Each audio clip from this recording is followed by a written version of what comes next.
तहरीक इंसाफ की बतौर सियासी जमात असम्बलियों में वापसी हो गई है। सुप्रीम कोर्ट ने मखसूस नशिस्तें तहरीक इंसाफ को देने का हुक्म दे दिया। सुप्रीम कोर्ट के 13 रुकनी फुल कोर्ट बेंच ने 8-5 की अक्सरियत से जो फैसला सुनाया, इसमें कहा गया कि तहरीक इंसाफ सियासी जमात थी और है। पीटीआई खवातीन और अक़लियती नशिस्तों की हकदार है। इंतखाबी निशान ना मिलने से किसी सियासी जमात का इंतखाबात में हिस्सा लेने का हक खत्म नहीं होता। अदालत ने अपने फैसले में कहा है कि पीटीआई 15 दिन में मखसूस नशिस्तों के लिए अपनी फहरिस्त जमा कराए।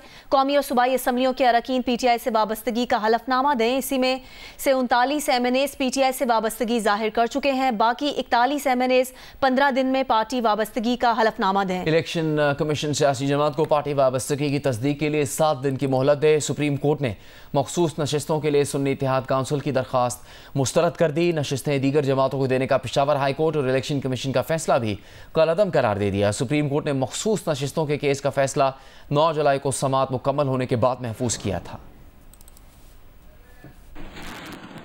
The impugned judgment dated 25th of March 24 of the learned full bench of the High Court is set aside to the extent it is or may be inconsistent with this order or the detailed reasons. The order of the Election Commission of Pakistan dated 1st of March 2024 is declared to be ultra vires the Constitution without lawful authority and of no legal effect. It is declared that the lack or denial of an election symbol does not in any manner affect the constitutional and legal rights of a political party to participate in an election, whether general or by. Pakistan Tehreek-e-Insaf (PTI) was and is a political party which secured or won the 2 terms being interchangeable general seats in the national and provincial assemblies in the general elections of 2024 as hereinafter provided. The PTI shall be entitled to reserve seats for women and minorities in the National Assembly accordingly. PTI shall, within 15 working days of this order, file its lists of candidates for the said reserved seats, and the provisions of Election Act 2017 and the Election Rules 2017 shall be applied to such lists in such manner as gives effect to this order in full measure. The Commission shall, out of the reserved seats for women and minorities in the National Assembly to which para 3 of this order applies, notify as elected in terms of the Article 51 provisions in relation to PTI for the reserved seats for women and minority in Khyber Pakhtunkhwa, Punjab and Sindh provincial assemblies to which paragraph 3 of this order applies. मखसूस नशिस्तों से मुतालिक supreme court के फैसले में full court के 13 में से 11 जजेस ने मखसूस नशिस्तें तहरीक इंसाफ को देने का फैसला दिया है, जबकि 13 में से 13 जजेस ने इलेक्शन कमीशन की जानिब से पीटीआई उम्मीदवारों को आज़ाद करार देने का फैसला गलत करार दिया है। जस्टिस याह्या अफरीदी, जस्टिस अमीनुद्दीन खान और जस्टिस नईम अख्तर अफगान के इख्तलाफी नोट में कहा गया है कि सिर्फ पार्टी वाबस्तगी जाहिर करने वाले MNAs को ही पीटीआई का MNA करार दिया जाए। इन्हीं 39 MNAs के तनासुब से मखसूस नशिस्तें दी जाएँ। पीटीआई इस तरफ इस हद तक मखसूस नशिस्तों की हकदार है। इख्तलाफी नोट में मजीद कहा गया है कि वो MNAs जिन्होंने दूसरी पार्टीज ज्वाइन की, उन्होंने अवामी ख्वाहिश की खिलाफ वर्जी की। Sunni Ittehad Council does not fulfill the conditions prescribed for a political party under the enabling provisions of the Constitution of Islamic Republic of Pakistan and the law to be allowed allocated reserved seats for women and non-Muslims in the National Assembly or the provincial assemblies. Pakistan Tehreek-e-Insaf fulfills the conditions prescribed for a political party under the enabling provisions of the Constitution and the law to be allowed allocated reserved seats for women and non-Muslims in terms that a candidate for a seat in the National Assembly or the Provincial Assembly who in his or her nomination paper has declared on oath to belong to PTI and duly submitted a certificate of the same political party confirming that she is the nominated candidate of PTI for the respective constituency shall remain so. Supreme court के आज के फैसले के हवाले से ही हम बात करेंगे साबिक वफाकी वजीर सेनेटर फैसल वावडा से। फैसल वावडा साहब, आपकी क्या राय है आज के सुप्रीम कोर्ट के इस फैसले से मुताल्लिक? आपको लगता है कि क्या असरात होंगे पाकिस्तान की सियासत पर? बहुत शुक्रिया जुनैद साहब। देखिए, सबसे पहले तो ये कि पीटीआई के लिए मजीद मुश्किलात शुरू हो गई हैं और अब फॉरवर्ड ब्लॉक और झगड़े और फसादात शुरू होंगे, क्योंकि इनकी नॉमिनेशन तो चेयरमैन ने करनी है और चेयरमैन इटसेल्फ जो है वो चेयरमैन की पोजीशन पर नहीं है, नंबर 1। नंबर 2 ये कि इस फैसले ने आज पाकिस्तान को एक इकोनॉमिकल बहरान में खड़ा कर दिया, स्टॉक एक्सचेंज गिर गई है। इसका मतलब बिजनेस कम्युनिटी ने इस फैसले को रिजेक्ट कर दिया है, जिससे बहुत बड़ा नुकसान हुआ है। तीसरी चीज ये कि इससे क्या एक आम आदमी को आज क्या फायदा हुआ है? किसी की गुर्बत कम हो गई, बिजली के बिल कम हो गए, किसी को नौकरी मिल गई, किसी को स्कूल मिल गया, किसी को अस्पताल मिल गया। नंबर 4 चीज के आर्टिकल 51 तो सफा हस्ती से मिट गया है इस फैसले के अंदर। ऐसा लग रहा है जैसे रीराइट कॉन्स्टिट्यूशन हो गया और लॉजिक से काम लिया गया है और लॉ से नहीं। तो लॉजिक अगर पाकिस्तान में है लॉ के खिलाफ मुतालिक, तो मैं उसके ऊपर कोई कमेंट नहीं कर सकता, ये तो आवाम ने अब फैसला करना है। 5वीं और मोस्ट इम्पॉर्टेंट चीज ये कि आपने जो सवाल था, जुनेद साहब ने केस लेके गए थे, फैसला सुना दिया फैसल के फेवर में। तो मतलब गई थी इत्तेहाद और सुन्नी इत्तेहाद काउंसिल, फैसला पीटीआई की तरफ आ गया। 5वीं और आखिरी चीज, जो प्रेयर, जो चीज मांगी ही नहीं गई थी कोर्ट में, इस्तदा ही नहीं की गई थी, उन सब के भी फैसले आ गए। ये पहली दफा हुआ पाकिस्तान की हिस्ट्री में कि अगर मैंने प्रेयर मांगी थी 2 चीजों की तो मुझे 5 चीजों का फैसला सुना दिया गया है। तो मेरे ख्याल से ये कि इससे मजीद पीटीआई के लिए मुश्किलात, तकलीफें होंगी, सूती अदालत काउंसिल के अंदर झगड़े हो जाएंगे और एक फॉरवर्ड ब्लॉक पीटीआई का आपके सामने नजर आएगा, जिससे मजीद कॉम्प्लिकेशंस होंगी। और आखिरी और मोस्ट इम्पोर्टेंट कि अभी थोड़े दिन पहले आपने देखा था कि रेजोल्यूशन पास हुआ था बैरून मुल्क, और पॉपुलैरिटी और ट्रोल्स और वो रेजोल्यूशन का सब्बे-बाब अगर आप उस कैनवस के अंदर इस फैसले को भी देखें तो एक बड़ी अजीब सी सिचुएशन निकलती है। तो इसका मतलब ये कि लॉजिक, पॉपुलैरिटी, ट्रोलिंग, ये सब चीजें मद्देनजर रखी गई है बनिस्बत के, जैसे मैंने कहा, लॉजिक को मद्देनजर या सियासी मंजरनामे को रख के लॉ को बाईपास करके फैसले हुए हैं। तो जो फैसला फैसल साहब, ये फॉरवर्ड ब्लॉक से आपकी क्या मुराद है? देखिए जुनेद साहब, अभी आपको आइंदा आने वाले 15 दिन के अंदर बहुत सीवियर मजीद फ्रैक्शंस मिलेंगे पीटीआई के अंदर टूट फूट के, और एक फॉरवर्ड ब्लॉक उभर के सामने आएगा। और वो जब फॉरवर्ड ब्लॉक आएगा तो पीटीआई की मजीद मुश्किलात होंगी। और जैसा मैं कहता जा रहा हूँ कि जितना टाइम वो जेल में रह के उतने टाइम तहरीक इंसाफ को फायदा है, और वो ये चाहते हैं कि इमरान खान साहब जेल में ही रहें। और अब मजीद जो फ्रैक्शन आएगा और जो फॉरवर्ड ब्लॉक बनेगा इस 15 दिन के अंदर सेनेट के अंदर या रिजर्व सीट के अंदर, वो इतनी बड़ी कॉम्प्लिकेशन क्रिएट कर देगा कि मजीद इसके इतने टुकड़े हो जाएंगे कि संभालना मुश्किल हो जाएगा पीटीआई के। तो आपके इल्म में है पहले से ही कि उस फॉरवर्ड ब्लॉक को कौन लीड करेगा? जुनेद साहब, ये बात ज्यादा बेहतर होगी अगर मैं 15 दिन बाद आपसे कहूँ। अच्छा ठीक, बहुत शुक्रिया। सेनेटर फैसल वावडा साबिक वफाकी वज़ीर जियो न्यूज़ से बात कर रहे थे। इस फैसले पर उन्होंने अपने रद्द-ए-अमल का इजहार करने के साथ साथ ये भी कहा है कि तहरीक इंसाफ पार्लियामेंट में और पार्लियामेंट के अलावा भी एक फॉरवर्ड ब्लॉक नजर आएगा अगले 15 दिन में। वफाकी वज़ीर कानून आज़म नज़ीर तारड़ ने सुप्रीम कोर्ट के फैसले को मुबहम और सियासी करार दे दिया है। कहा पीटीआई को वो रिलीफ मिला है जो उन्होंने मांगा ही नहीं। वफाकी हुकूमत इस पर अपील करेगी या नहीं, ये फैसला काबीना करेगी। मखसूस नशिस्तों का दावा सुन्नी इत्तेहाद काउंसिल का था। पीटीआई ने बतौर जमात दावा किया ही नहीं था। अब तक समझ नहीं पाए कि सुप्रीम कोर्ट ने कौन सा दायरा इख्तियार इस्तेमाल किया।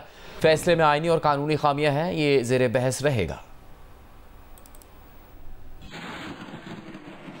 बादियों नज़र में रिलीफ दिया गया है वो पाकिस्तान तहरीक इंसाफ को दे दिया गया, जो कि ना तो दरख्वास्त गुजार हैं, ना उन्होंने ये रिलीफ मांगा, ना उन्होंने ये तकाजा किया। और कानून का ये भी मंशा है कि सुप्रीम कोर्ट जब 185(2) में 3 में 185 में जब सुप्रीम कोर्ट ऑफ पाकिस्तान किसी केस का जायज़ा लेती है तो अदालत उन प्लीडिंग्स की हद तक ही महदूद होती है आमतौर पे, जो कि लोअर कोर्ट से उन तक पहुंचती हैं। अपेरेंटली ये लगता है कि आइन के आर्टिकल 51 और आर्टिकल 106 की तशरीह होने की बजाय महसूस ये होता है कि जैसे उन्हें रीराइट कर दिया गया है, सरे नौ तहरीर किया गया है कि ये सीट्स सुन्नी इत्तेहाद काउंसिल को जानी चाहिए। इलेक्शन कमीशन ऑफ पाकिस्तान ने एक डिसीजन किया जिसमें उन्होंने आइन के आर्टिकल 51 और आइन के आर्टिकल 106, इलेक्शन एक्ट की दफ़ा 104 और मुतलका रूल्स को सामने रखते हुए ये कहा कि सुन्नी इत्तेहाद काउंसिल एक ऐसी सियासी जमात है जिसने ना इंतखाबात में हिस्सा लिया और इस वजह से एक सीट भी नहीं जीती उन्होंने। इसलिए ये इन सीट्स के हकदार नहीं हैं। और जो लोगों ने सुन्नी इत्तेहाद काउंसिल को ज्वाइन किया वो for the purposes of article 51 और आर्टिकल 106 आज़ाद उम्मीदवार कंसिडर होंगे। साबिक सेनेटर मुस्तफ़ा नवाज खोखर ने सुप्रीम कोर्ट के फैसले पर रद्द-ए-अमल देते हुए कहा है कि अवाम की मर्जी के खिलाफ शब खून मारने वालों को आज शिकस्त का सामना करना पड़ा है। उम्मीद है आज के फैसले से मुल्क में सियासी इस्तेहकाम आएगा। जी बिल्कुल, मैं समझता हूं कि ये फैसला जमहूरी अमल की फतह है। ये सीटें पहले दिन से ही तहरीक इंसाफ को मिलनी चाहिए थी, लेकिन माले गनीमत समझकर बाकी सियासी जमातें जो इस वक्त हुकूमत में है वो इस पर झपट पड़ी और उन्होंने इसको अपना हिस्सा जाना, जबकि आईन और कानून की रूह से ऐसा नहीं हो सकता था। आज सुप्रीम कोर्ट ने वाज़ेह अक्सरियत के साथ जो बल्ले का निशान का फैसला वापस जब तहरीक इंसाफ से लिया गया था, न सिर्फ उस फैसले की तस्हीह की बल्कि उसके नतीजे में खड़ी होने वाली जो एक बहुत बड़ी आईनी पेचीदगी थी उसको भी हल कर दिया। और मैं ये भी समझता हूँ कि ये फैसला हमारे इस मुल्क में जो इस्टेब्लिशमेंट का एक बड़ा वाज़ेह किरदार है, इम्प्रिंट है हमारी पॉलिटिक्स में, ये एक उनके लिए भी एक रद्द अमल की हैसियत रखता है कि जजेस जिस दबाव का शिकार हैं, उनको जो धमकियां मिल रही हैं, जो उनके ऊपर झूठे रेफरेंसेस दायर किए जा रहे हैं, जो उनके बेडरूम्स के अंदर रिकॉर्डिंग्स की जा रही हैं, इस्लामाबाद हाई कोर्ट के जज साहिबान का खत आपके सामने मौजूद है, पेशावर हाई कोर्ट के जजेस उनकी पोजीशन आपके सामने है। तो सारी जो आला अदलिया है वो इस वक्त काफी दबाव का शिकार थी और ये एक बहुत बड़ा रद्द अमल उन चीजों के भी खिलाफ है। और मैं ये भी समझता हूँ कि अब इसका मजीद ट्रिकल डाउन इफेक्ट आएगा, जहां पर आला अदलिया ने सुप्रीम कोर्ट हो या हाई कोर्ट हो, उन्होंने एक वाज़ेह पोजीशन ले ली है इस दबाव के खिलाफ, तो वहीं पर इसका ट्रिकल डाउन इफेक्ट अब लोअर जुडिशरी में भी नजर आना शुरू होगा। और जो हम ज्यादती देख रहे हैं, जो हम पॉलिटिकल विक्टिमाइजेशन मुल्क के अंदर देख रहे हैं, उसके आगे एक बंद बांधने की जो उम्मीद है वो काफी हद तक जुडिशरी उसके लिए अब तैयार नजर आती है। अवाम पाकिस्तान पार्टी के रहनुमा मिफ्ताह इस्माइल ने कहा कि सुप्रीम कोर्ट के फैसले ने अवाम की राय का एहतराम किया है। सियासी जमातों को अवामी राय के मुताबिक चलने में परेशानी नहीं होनी चाहिए। नहीं, मेरे ख्याल से ये बड़ा अहसन फैसला था, बड़ा अच्छा फैसला था। मुस्लिम लीग जो का पुराना जो नारा था वोट को इज्जत दो, उसके भी मुताबिक ये फैसला था और अवाम की जो राय है उसके मुताबिक भी ये फैसला था। और ये बिल्कुल हक बनता है पीटीआई का और ख़ास तौर पे अवाम का जिन्होंने पीटीआई को वोट दिया था कि उनको ये सीटें मिली जाएं। तो मेरे ख्याल से ये फैसला अहसन है। पीटीआई तो देखें जुनैद साहब अक्सर सुप्रीम कोर्ट में जीतती रही है किसी न किसी वजह से। आइन हमारा अक्सर सुप्रीम कोर्ट में हार जाता है। आज जो बड़ी बात है वो ये है कि आइन की भी जीत हुई है, कानून की जीत हुई है और अवाम की राय की जीत हुई है। मैं समझता हूं कि जब भी आप लोगों की राय से फैसले करेंगे वो चीजें बेहतरी होंगी, बुरी नहीं होंगी। जमहूरियत में यकीन का मतलब ये होता है। तो मैं ये समझता हूं कि जब ये नई पार्लियामेंट कंप्लीट हो जाती है, नए मेंबरान नॉमिनेट हो जाते हैं कौमी और सूबाई असम्बलियों में, तो सेनेट के इलेक्शंस भी फिर से करवाने चाहिए ईसीपी को, क्योंकि कुछ और सेनेटर्स भी अब शायद दूसरी जमातें इलेक्ट कर सकें जो कि पीपल्स पार्टी या मुस्लिम लीग या दीगर ने इलेक्ट किए थे। लेकिन इसमें हमको कभी भी नहीं डरना चाहिए जमहूरी सियासतदानों को कि अवाम की राय के मुताबिक फैसले किए जाएं। मैं समझता हूं कि कोई ना कोई इसका बेहतर हल निकलेगा। जाहिर है कि पीटीआई को और मुस्लिम लीग को बैठ के आपस में बात करनी चाहिए कि मुल्क का क्या हाल होना चाहिए आगे। इस वक्त जो दस्ते गिरेबा हैं एक दूसरे के और अवाम की कोई बात नहीं कर रहा, ये बात दुरुस्त नहीं है। लेकिन ये फैसला जो है मैं समझता हूँ इसके अंदर भी ये अच्छा किरदार अदा कर सकता है। एमक्यूएम रहनुमा इस वक्त प्रेस कॉन्फ्रेंस कर रहे हैं। मुस्तफा कमाल बात कर रहे हैं। जो ज्यादा जोर से गाली बक सकता है, जो इदारों की फैमिलीज की तजलील कर सकता है, जो अपने लोगों के जरिए लोगों को चलते फिरते उनके खिलाफ उनके कानून को हाथ में ले सकता है, उसका राज है, उसके लिए फैसले हैं, उसकी पॉपुलैरिटी है, उसके लिए एक्सेप्टेंस है। और मैं समझता हूं कि आज के इस फैसले से पाकिस्तान में आईन, कानून, जमहूरियत उसको ना तलाफी नुकसान पहुंचाए, ना तलाफी। ये पॉपुलर डिसीजन तो कह, इसको आप कह सकते हैं कि एक पॉपुलैरिटी वेव के ऊपर तो डिसीजन कह सकते हैं। आइन और कानून यहां पर नापैद है, नजर नहीं आता। क्यों मैं कह रहा हूं? एक पार्टी है सुन्नी इत्तेहाद काउंसिल, उसके जो अपने सरबरा हैं, उसके अपने सरबरा उस पार्टी से इलेक्शन ही नहीं लड़े, वो आजाद उम्मीदवार के तौर पर इलेक्शन लड़े।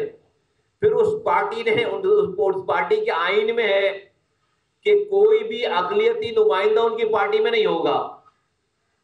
उन्होंने कोई लिस्ट जमा नहीं कराई इलेक्शन सेल में, इलेक्शन कमीशन को, रिजर्व सीटों के ऊपर।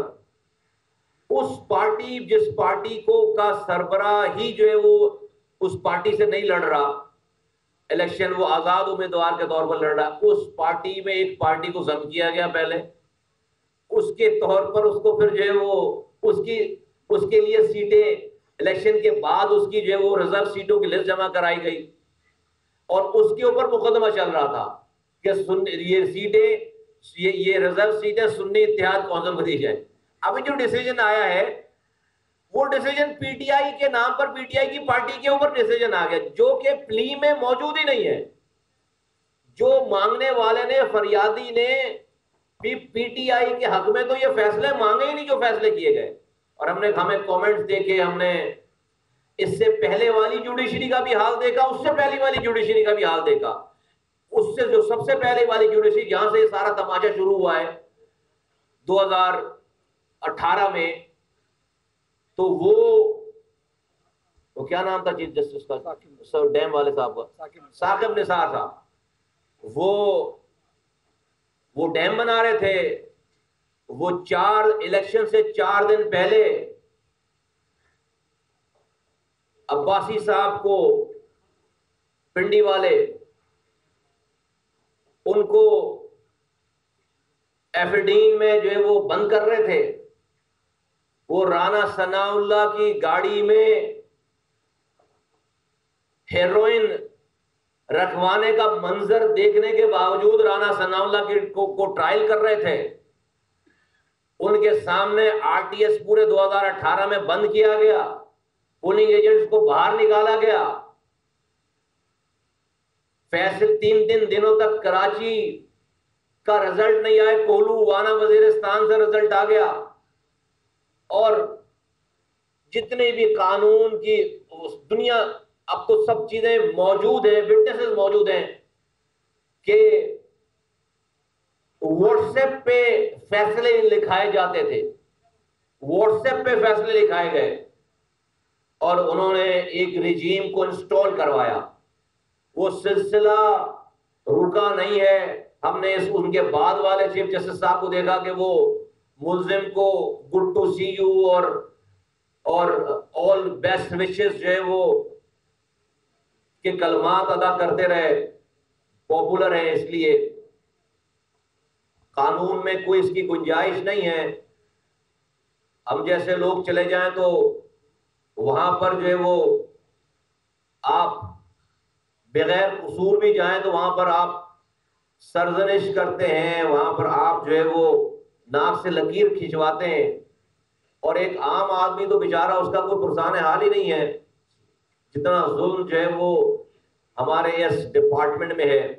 लेकिन आज का ये फैसला इस मुल्क में की जमहूरियत, इसकी जुडिशरी, इसका जो कुछ भी आइन और कानून की जरा बराबर भी अगर कोई बालादस्ती कहीं रह गई थी तो आज आपने 25 करोड़ पाकिस्तानियों को ये बता दिया कि नहीं, आप अगर जोर आवर हैं, आपको अगर गालियां बकना आती हैं, आप अगर जो है वो कुछ भी करके पॉपुलर हैं, भले आप कैसे भी हों, आपका किरदार, आपकी चीजें कैसी भी, आप पॉपुलर होना चाहिए आपको। तो फिर ये पाकिस्तान आपका है, जुडिशरी भी आपकी है, रियासती इदारे भी आपके हैं, आपका कोई बाल बेका नहीं कर सकता। हम सब लोग विक्टिम है इस वाली बात के कि जो कि 9 मई में हुआ, जो पाकिस्तान में जिस तरह के कलमात अदा किए जाते हैं, जो पाकिस्तान में आज रियासत और उसके इदारे और उसके सरबराहों को जिस तरह से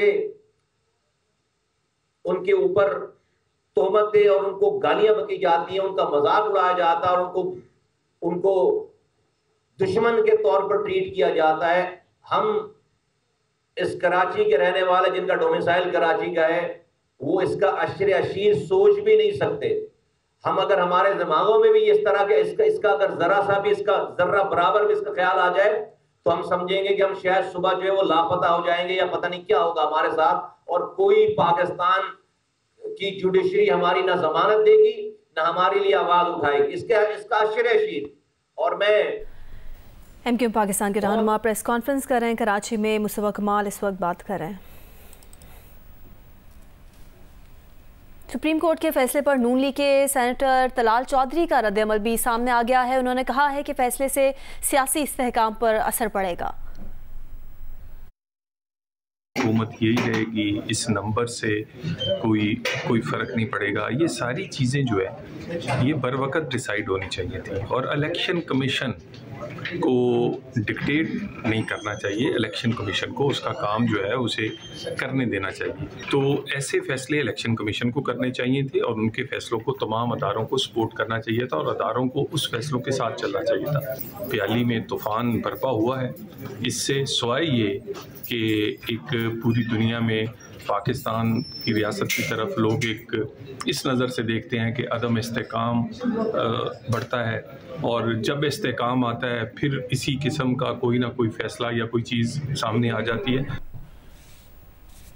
अमीर जमात इस्लामी पाकिस्तान हाफिज़ नईमुर रहमान ने सुप्रीम कोर्ट के फैसले का खैर मकदम किया है। फैसले के बाद अपने बयान में हाफिज़ नईमुर रहमान ने कहा इलेक्शन कमीशन को इस्तीफ़ा देकर घर चले जाना चाहिए। फैसले से उन जमातों की दो रंगी भी आया हो गई जो इन सीट्स पर कब्जा करके बैठी थीं। हाफिज़ नईम ने कहा कि ये जमातें जमहूर की राय थीं और जमहूर की राय के खिलाफ इन सीटों पर बैठकर विकेट के दोनों तरफ खेल रही थीं। ये मामला यहीं ख़त्म नहीं होना चाहिए। जुडिशल कमीशन बनाकर फॉर्म 45 की बुनियाद पर कौमी और सूबाई नशिस्तें हकदारों को दी जाएँ। इस वक्त सूबाई वजीर शर्जील इनाम मेमन प्रेस कॉन्फ्रेंस कर रहे हैं। और वो जजमेंट क्योंकि अब पब्लिक प्रॉपर्टी हो चुकी है तो उस पर मज़ीद गुफ्तगू की जा सकती है और अपनी अपनी राय जो है वो दी जा सकती है। और राय हमेशा वो आदमी देता है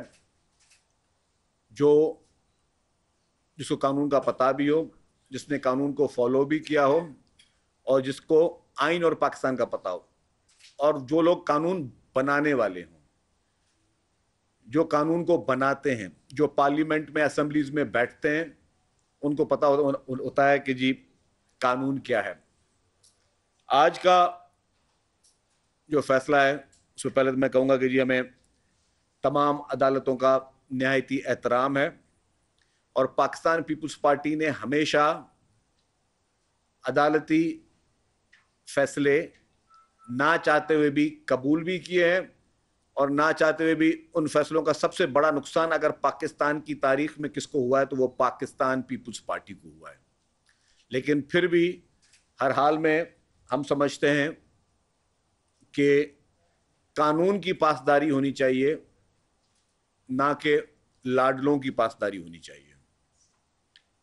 और आज का फैसला अगर देखूं तो मुझे बहुत सारी चीज़ें नज़र आ रही हैं। एक तो ये डिसीजन एक कंफ्यूज्ड डिसीजन है, मुबहम से भरा हुआ डिसीजन है और जाहिर है कि पाकिस्तान पीपल्स पार्टी की जो लीगल टीम है वो इस डिसीजन को देखेगी भी सही। लीगल एक्सपर्ट्स पाकिस्तान पीपल्स पार्टी के वो इस फैसले को देखने और उसको वेट करने के बाद पीपल्स पार्टी की लीडरशिप को उसके बारे में आगाही भी देंगे। लेकिन ये भी हकीकत है कि इस फैसले के बाद एक कंफ्यूजन ज़रूर पैदा हुई है और फेडरल गवर्नमेंट एक इंडिपेंडेंट गवर्नमेंट है जिसका सब पीपल्स पार्टी हिस्सा नहीं है, लेकिन फेडरल गवर्नमेंट भी इस फैसले को पढ़ने के बाद रिव्यू में जाती नहीं जाती वो फेडरल गवर्नमेंट का स्वाबदीद इख्तियार है। इस फैसले से जो हमने अभी तक टीवी में देखा है तो मैं समझता हूँ इस मुल्क में लाडला इज़्म आज दिन तक प्रिवेल कर रहा है और उसकी कोई एक मिसाल नहीं है लाडला इज़्म की। लाडला इज़्म की सैकड़ों मिसालें हैं जो कि दी जा सकती हैं। इसमें इलेक्शन कमीशन ऑफ पाकिस्तान के डिसीजंस को भी बुलडोज किया गया है। मैं समझता हूं कि इलेक्शन कमीशन ऑफ पाकिस्तान एक इंडिपेंडेंट आईनी इदारा है और इस वक्त भी इलेक्शन कमीशन ऑफ पाकिस्तान का सरबराह वो है जिसको पीटीआई के लीडर इमरान खान ने अपॉइंट किया था और उन्होंने कहा था कि बहुत ही बेहतरीन किस्म के हमने इलेक्शन कमीशन ऑफ पाकिस्तान के सरबराह को मुकर्रर किया है। तो उसके फैसलों की भी मैं समझता हूँ ईसीपी के जो एक डोमेन है आईनी कानूनी, उस पर ईसीपी ज़ाहिर है खुद अपना रिस्पॉन्ड देगी। मैं ईसीपी का इस वक्त उनके ब्याह पे तो कुछ नहीं कह सकता। उसके साथ साथ आज के इस फैसले से आपको गुड टू सी यू की झलक भी बहुत नजर आएगी। जो गुड टू सी यू किसी लाडले प्यारे शख्स को कहा गया था और उसकी भी तवील एक हिस्ट्री है। आज के फैसले ने पेशावर हाई कोर्ट के फैसले को भी जो है बुलडोज किया गया या उसको सेटिसाइड किया गया है। पेशावर हाई कोर्ट के मुझे कुछ और फैसले भी याद आते हैं कि पेशावर हाई कोर्ट ने ये कहा था कि केपीके की बीआरटी में रिकॉर्ड करप्शन हुई है, 7 अरब रुपए के किकबैक्स चले हैं, जो कि chief justice Peshawar high court justice Sethi साहब ने जो है वो डिसीजन दिया था। फिर उस वक्त की सुप्रीम कोर्ट की बेंच में जस्टिस बंदियाल साहब ने सुप्रीम कोर्ट का पेशावर हाई कोर्ट का वो जजमेंट जो है वो सेटिसाइड किया था और कहा था कि नहीं जी, कोई भी इंक्वायरी, कोई भी एफआईए या नैब जो है वो इमरान खान के किसी भी प्रोजेक्ट में, इमरान खान की हुकूमत के किसी भी प्रोजेक्ट के खिलाफ कोई इंक्वायरी नहीं कर सकती क्योंकि वो एक लाडला है। और उसके बाद फिर आपने देखा कि एक शख्स थे जस्टिस साकिब निसार साहब, जो उसके हर फैसले, उसका हर एक्ट किसी से छुपा हुआ नहीं है। जिस तरीके से जस्टिस साकिब निसार साहब ने इमरान खान की और पीटीआई की पुष्ट पनाही की, उसका सहूलतकार बना, इसकी भी मिसाल तारीख में नहीं मिलती कि एक तरफ पूरे पाकिस्तान में घर बुलडोज हो रहे थे, इंक्रोचमेंट ड्राइव चल रही थी और इसके घर को रेगुलराइज किया गया क्योंकि ये लाडला था। उसी तरीके से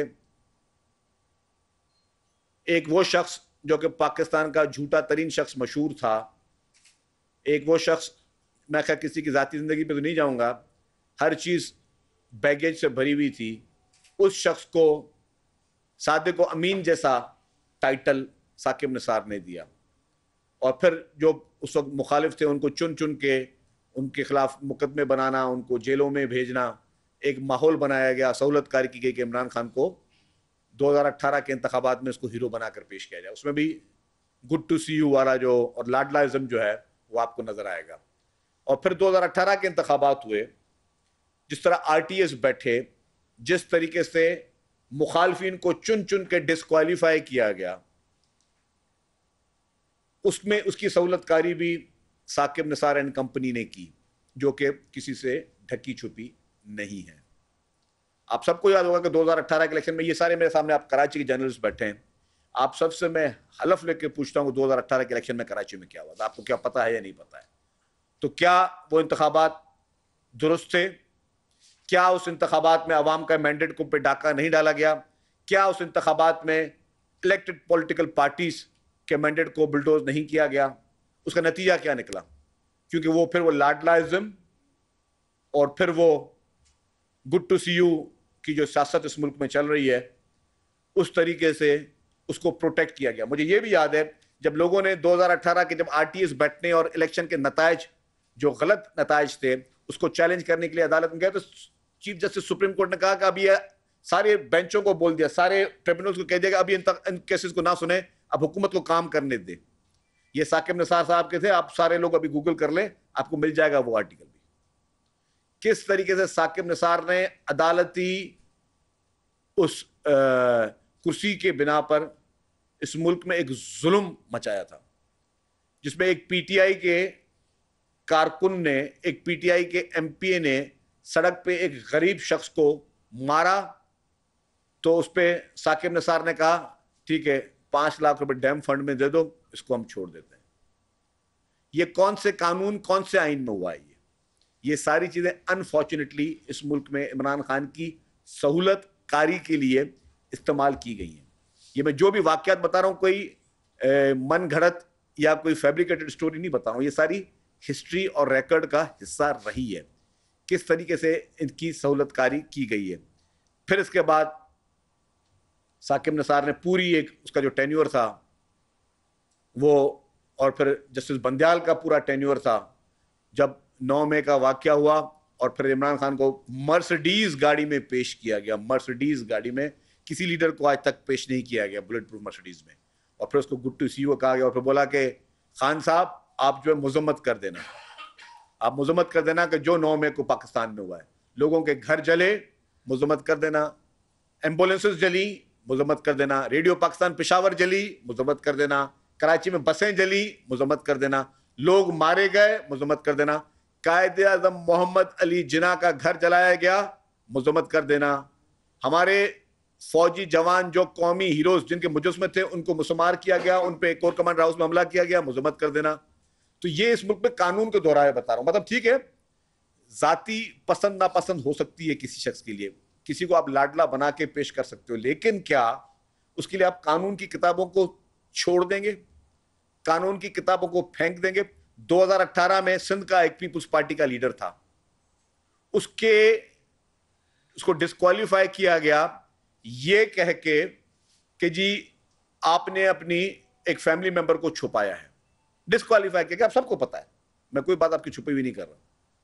फिर उसी 2018 की इलेक्शन में एक इस्लामाबाद हाई कोर्ट में भी एक पिटीशन गई जिसमें कहा गया कि जी खान साहब ने भी अपना एक फैमिली मेंबर छुपाया गया। उसकी आप जजमेंट उठा के पढ़ने क्या लिखा है? बोला जी वो उसका खानदानी पर्सनल मैटर है, उसको हम डिस्कस नहीं करते।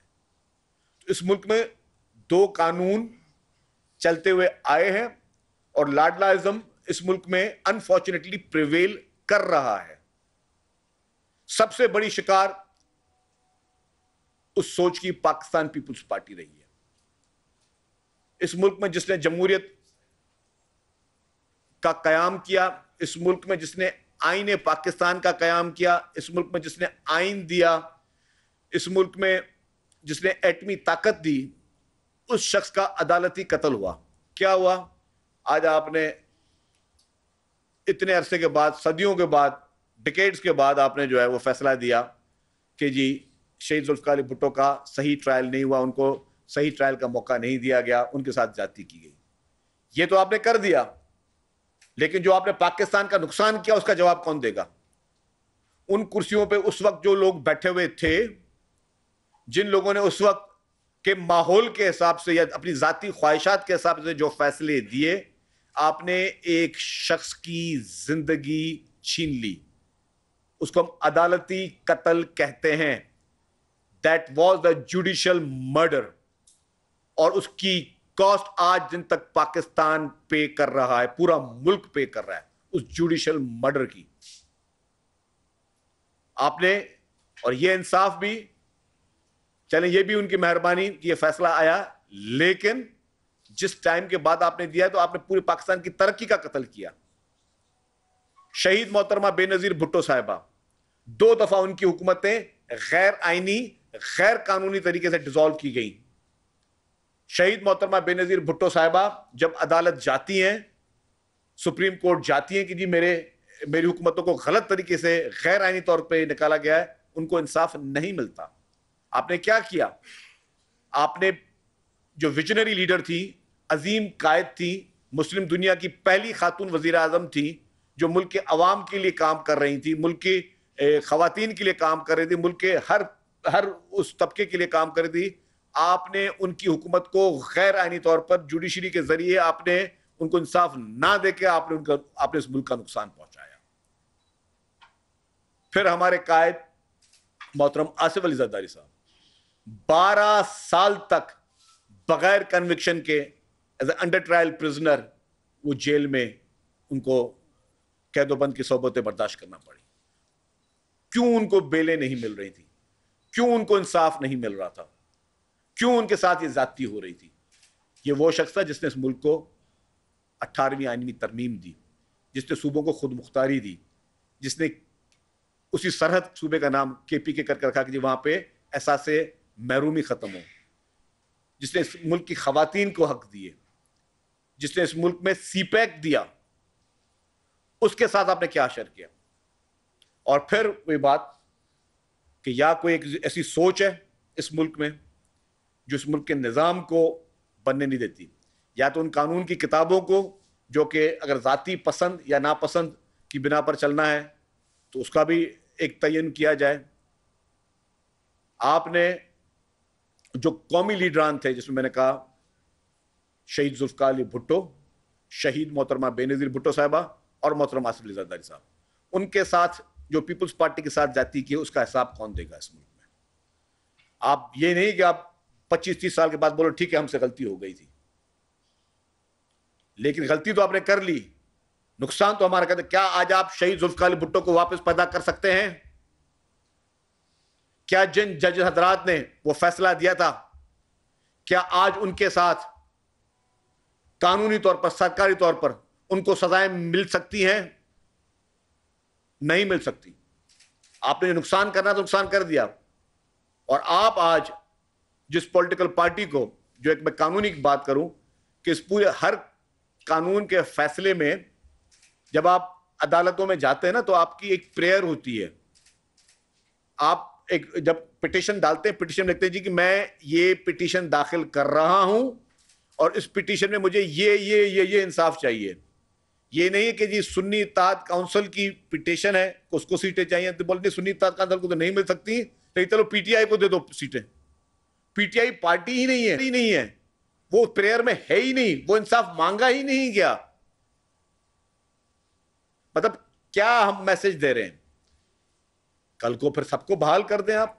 हम तो किसी भी पार्टी की पाबंदी के पीपल्स पार्टी हक में नहीं थी, लेकिन अगर यही रिवायतें तो फिर आपके कितने आपने हर पार्टी के एक्ट को देखा ही ना जाए।